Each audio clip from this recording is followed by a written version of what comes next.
आज हमनी के संदेश के शीर्षक बा अपना खातिर बाइबल पढ़ी। बाइबल के खुद पढ़ी। बाइबल पढ़े के महत्व पर एगो श्रृंखला के साथे ई विषय कारण से बहुत जरूरी बा। जैसे कि परमेश्वर के वचन हमनी के बतावेला, हमनी के एह युग के अंत में जी रहेल बानी जा और यीशु मसीह के दूसरा आगमन नजदीक आ रहेल बा। जब यीशु धरती पर रहले तो अपना प्रेरितन से कहले कि उनकर वापसी से पहले के साल तेजी से अराजक हो जाई। यीशु चेतावनी दिहलन कि ओह समय अराजकता के भरमार हुई और धार्मिक धोखा व्यापक हुई, झूठा मसीह और झूठा भविष्यवक्ता के साथे जे बहुत लोग के धोखा दिहे। जवन घटना बहुत डर पैदा करेले उ हुई, अवरी एकर नतीजा दुनिया के हर चीज में कष्ट हुई। मत्ती अध्याय 24 पद 3 और 25, लूका अध्याय 21 पद 25 और 28। बाइबल में दर्ज जानकारी हमनी के अराजकता से सावधान रहे में मदद करी और धार्मिक धोखा अराजकता शुरू हो चुकल बा और ई औरी खराब हो जाई। हालांकि कई गो मसीही लोग नियमित रूप से बाइबल पढ़े में भी संघर्ष करेलन। ऊ कहत बाडन हमरा नइखे बुझात कि एह से कहाँ से शुरुआत करी, ई त नीरस बा। आ ऊ लोग जवन पढ़ेला ओकरा के समझ में न आवे आ ओकरा से बहुते कम फायदा होला। जब ऊ लोग पढ़ेला त अक्सर बेअसर पढ़ेला। एह श्रृंखला में हम आशा करत बानी कि बाइबल कहा और इरवा खातिर का करी और का ना करी, ई बता के औरी लोग के बाइबल पढ़े खातिर प्रेरित करब। हम रौरा सभे के देखावल चाहत बानी कि हमनी का एकरा पर काहे भरोसा कर सकीले। हम रउवा के व्यावहारिक निर्देश देव कि बाइबल के प्रभावी ढंग से कैसे पढ़ल जा सकेला। बाइबल मनुष्य के सामने परमेश्वर के खुद के प्रकाशन है। एकर मतलब ई नइखे कि पढ़त घरी रउरा स्वर्ग से रहस्यमय अनुभव भा अलौकिक दर्शन होखी। भगवान बाइबल में अपना के प्रकट करेलन, उनकर स्वभाव आ चरित्र के, उनकर इच्छा आ काम के, उनकर उद्देश्य आ योजना के बारे में जानकारी देके। बाइबल ई बतावेला कि परमेश्वर आदमी के उनकरा में विश्वास के द्वारा उनकर उद्धार देले। मनुष्य परमेश्वर के बेटा बेटी बने खातिर बनावल गईल आ अपना परिवार खातिर एह धरती घर बनवले बानी। इफिसियों अध्याय 1 पद 4 और 5, यशायाह अध्याय 45 पद 18। बाइबल हमनी के इहो बतावेला कि पाप के द्वारा मानव जाति परमेश्वर से आजादी चुन ले बा। पाप से न खाली धरती के नुकसान भइल बा, बलुक हमनी के भगवान से भी नजर हटावे के कारण बनल बा। पाप परमेश्वर के परिवार खातिर हमनी के अयोग्य बनावल। लेकिन बाइबल के शुरुआती पन्ना में बाइबल एगो मुक्तिदाता यीशु मसीह के आवे के वादा करेला, जवन पाप से भइल नुकसान के दूर करी। उत्पत्ति अध्याय 3 पद 15।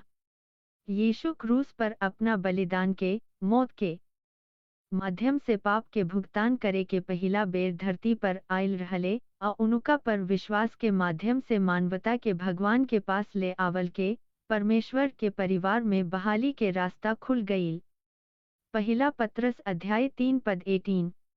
वो पाप, भ्रष्टाचार और मौत के खत्म करके पृथ्वी के परमेश्वर के परिवार के घर के बहाल करे के खातिर फेरू से आ जाई।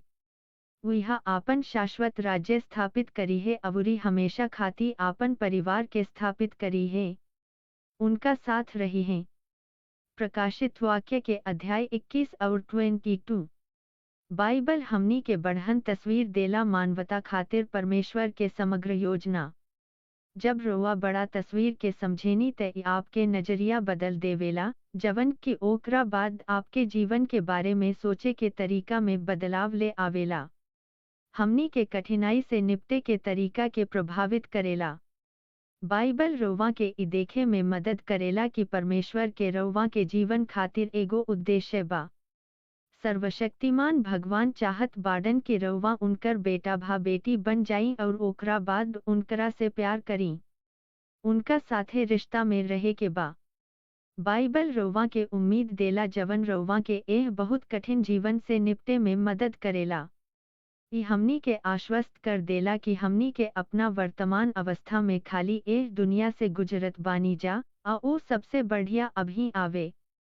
वाला बा, एह जिंदगी के बाद के जिंदगी में ई हमनी के भरोसा दियावत बा कि हमनी के पिता हमनी के तब तक सुरक्षित रखी जब तक वो हमनी के जीवन के कठिनाई से बाहर ना निकाल देवे।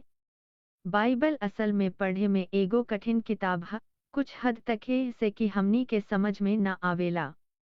हमनी के समझ में ना आवेला के लेखक लोग एकरा के काहे लिखले बा। चली आई बाइबल के उद्देश्य और संरचना के बारे में एह संदेश पर विचार कइल जाव। कुछ मूलभूत कथन से शुरुआत कइल जाव, साथ ही लेखक लोग एकरा के काहे लिखले बा। बाइबल शब्द लैटिन शब्द से आइल बा जेकर मतलब किताब के किताब होला। बाइबल में असल में 66 किताब बाड़ी स आ चिट्ठी के संग्रह बा। ई किताब 40 से अधिका लेखकन के लिखल बा।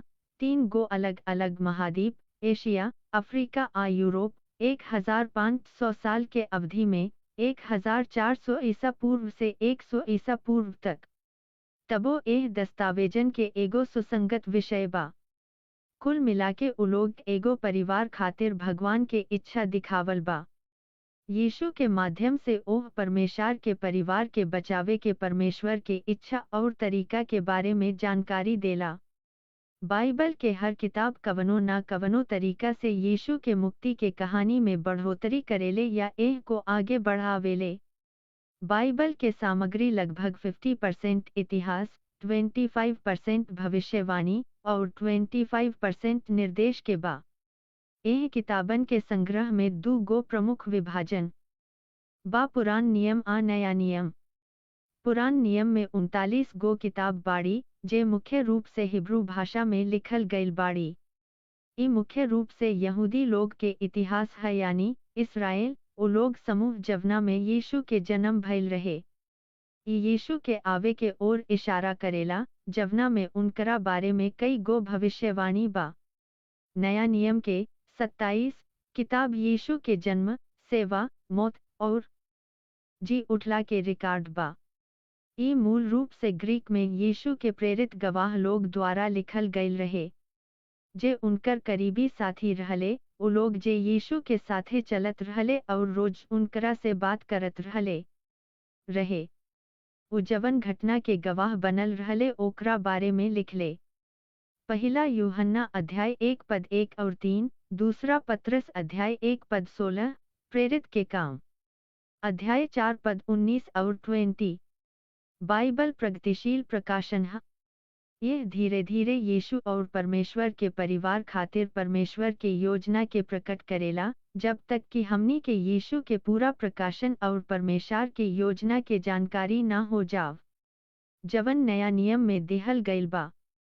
काहे कि नया नियम पुरान नियम में वादा कईल गईल आ भविष्यवाणी कईल गईल घटना के रिकॉर्ड है। इससे पुरान नियम के समझल बहुत आसान होला जब ओकरा के नया नियम के बढ़हन रोशनी से छानल जाला।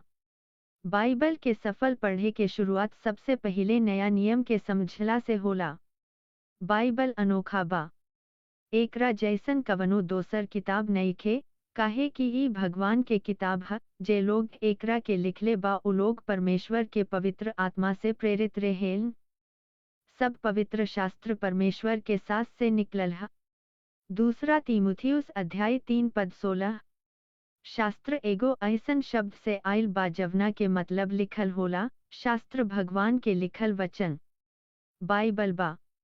ग्रीक शब्द के अनुवाद प्रेरणा के मतलब होला ईश्वर विश्वास। एगो औरी नया नियम के लेखक एकरा के एह तरह से कहेस, लेखक लोग के मार्गदर्शन पवित्र आत्मा के द्वारा कईल गईल जैसे कि उ लोग लिखनी। दूसरा पत्रस अध्याय 1 पद 21। वो आदमी रोबोट ना रहले, वो आपन अभिव्यक्ति के प्रयोग ना कईले, लेकिन भगवान ओह लोग के ऐसन मार्गदर्शन कैलन कि उ लोग ओह शब्दन के लिखे जात रहले।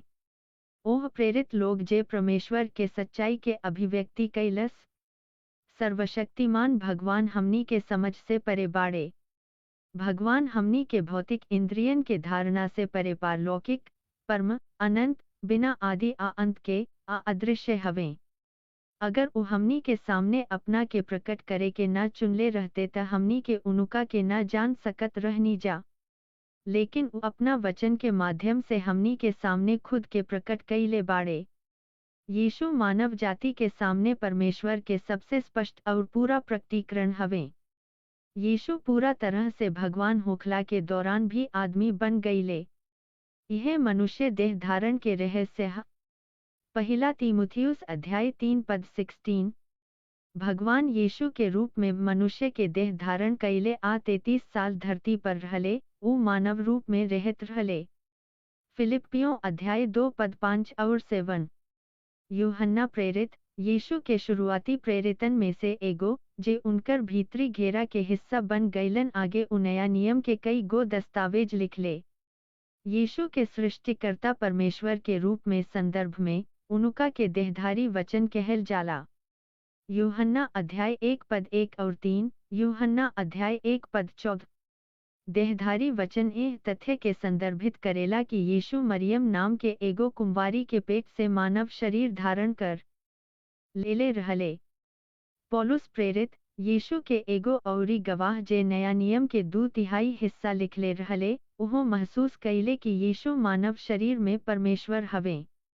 वो लिखले बाड़न कि यीशु परमेश्वर के स्वभाव के सही छाप और छवि हवे, जे ब्रह्मांड के कायम रखेलन और ओकरा के अपना शक्तिशाली वचन के माध्यम से मार्गदर्शन और आगे बढ़ावेलन।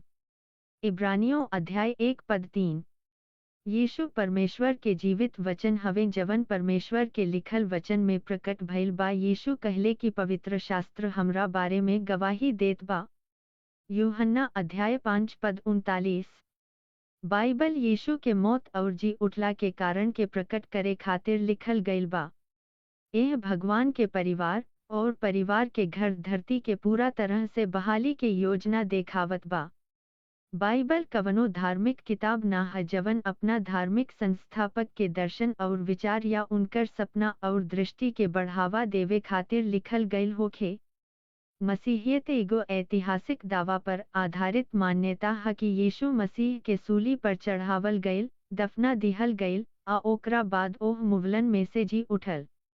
नया नियम एगो रिकॉर्ड है कि यीशु के गवाह लोग यीशु के जीवन, मौत और जी उठला के बारे में का देखल और सुनल। सवाल बाकी का ए है, ऐतिहासिक घटना के पुष्टि हो सकेला। हमनी के आगामी संदेशन में एकरा बारे में औरी विस्तार से चर्चा करब जा।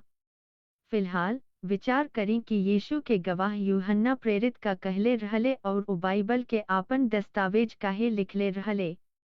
यीशु के प्रेरित लोग यीशु के यूहन्ना के सुसमाचार में दर्ज चमत्कार के अलावा कई गो औरी चमत्कारी काम करत देखले।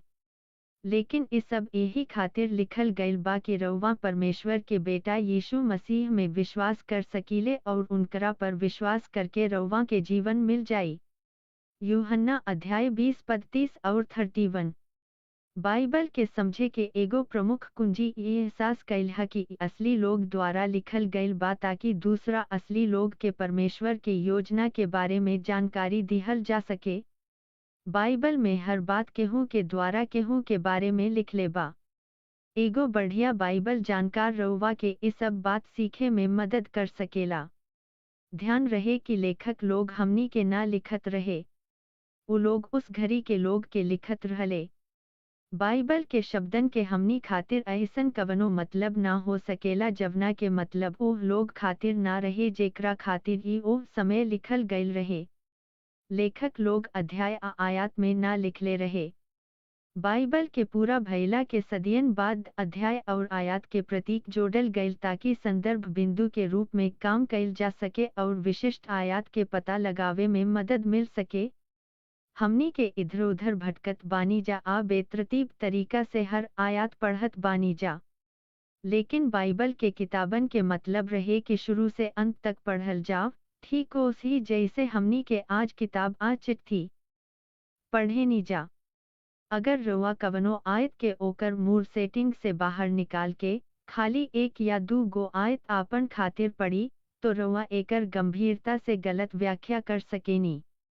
कवनो आयात के सही व्याख्या करे खातिर हमनी के हमेशा एह बात पर विचार करे के पड़ी कि ऊ के लिखले बा, केकरा के लिखत रहे, आ काहे लिखत रहे, साथ ही ओह समय के संस्कृति के सूझ भी जरूरी बा। चली पहिले बतावल आयात के देखत एगो संक्षिप्त उदाहरण देखी जाव, जहां हमनी के बतावल गईल बाग की बाइबल परमेश्वर से प्रेरित बा। दूसरा तीमुथियुस अध्याय 3 पद 16। ई कथन यीशु के एगो प्रेरित पौलुस के लिखल एगो चिट्ठी में मिलेला जवन तीमुथियुस नाम के एगो आदमी के लिखले रहले। तीमुथियुस पौलुस के सेवा के माध्यम से यीशु में विश्वासी बन गईले जब पौलुस लुस्त्रा नाम के एगो शहर के दौरा कईले जवन आज तुर्की में स्थित बा। तीमुथियुस के पिता यूनानी रहले, लेकिन उनकर एगो यहूदी माई और दादी रहली जे उनका के पुरान नियम में निर्देश देले रहली, जवना में आवे वाला मुक्ति के वादा रहे। दूसरा तीमुथियुस अध्याय 1 पद 5, अध्याय 3 आयात 15। जब पौलुस पवित्र शास्त्र से प्रचार कैलन कि यीशु उद्धार करता हवे, त तीमुथियुस यीशु पर विश्वास कैलन। तीमुथियुस अंत में पौलुस के यात्रा समूह के हिस्सा बन गईलन काहे कि ऊ पूरा रोमन दुनिया में सुसमाचार के प्रचार करत रहेन। एक समय पौलुस तीमुथियुस के एक कलीसिया के प्रभारी बनवले, जवन इफिसुस शहर में विश्वासियन के एगो समूह रहले, जवन आज भी तुर्की में स्थित बा। पौलुस तीमुथियुस के 2 गो चिट्ठी लिखले बाडन जवना में निर्देश दिहल गईल बा कि ऊ कलीसिया के प्रभावी ढंग से प्रबंधित करे में मदद कर सके। पहला तीमुथियुस अध्याय 62-63 आ दूसरा तीमुथियुस अध्याय 67। पौलुस धार्मिक किताब ना लिखले।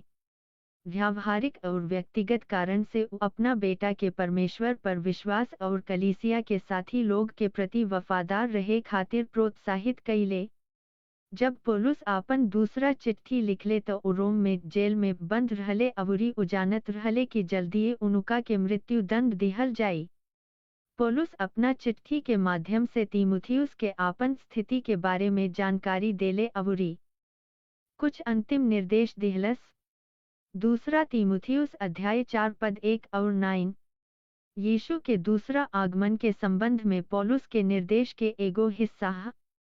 पहला मसीही लोग के उम्मीद रहे कि यीशु उनका जीवन काल में ही वापस आ जाइए, और उनकरा के कवनो अंदाजा ना रहे कि वो कम से कम 2000 साल तक वापस ना आई हैं।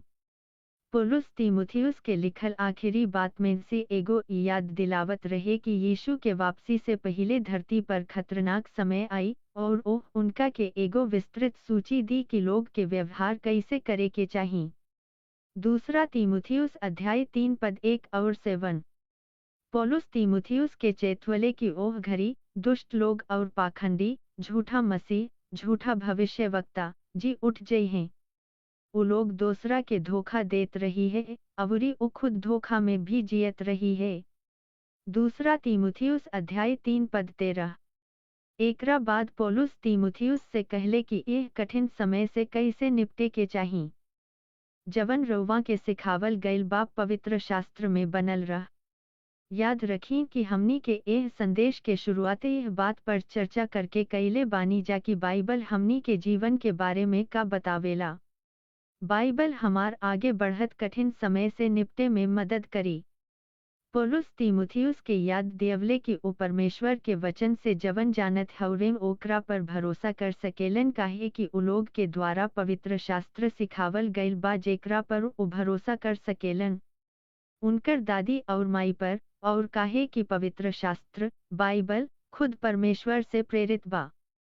पौलुस फिर से बतावत बाडन की पवित्र शास्त्र वो लोग खातिर का करेला जे इनका पढ़ेला।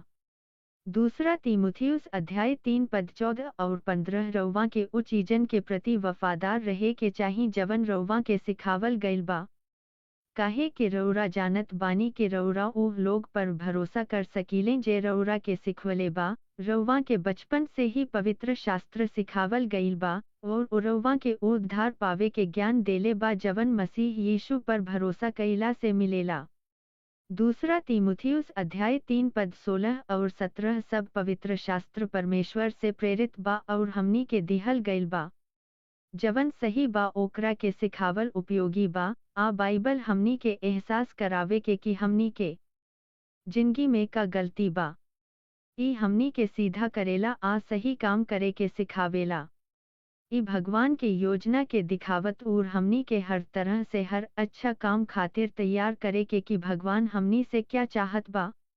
बाइबल यीशु के उद्धारकर्ता के रूप में प्रकट करेला और उद्धार के जवन अपना मौत और पुनरुत्थान के माध्यम से प्रदान करेला। उद्धार परमेश्वर के बेटा बेटी के रूप में हमनी के सृजित उद्देश्य में मानव स्वभाव के पूरा तरह से बहाल कैल है, जे पवित्र और धर्मी हवे और चरित्र में यीशु के जैसन हवे। बाइबल एगो अलौकिक किताब है काहे कि ई हमनी के पास परमेश्वर से आइल बा।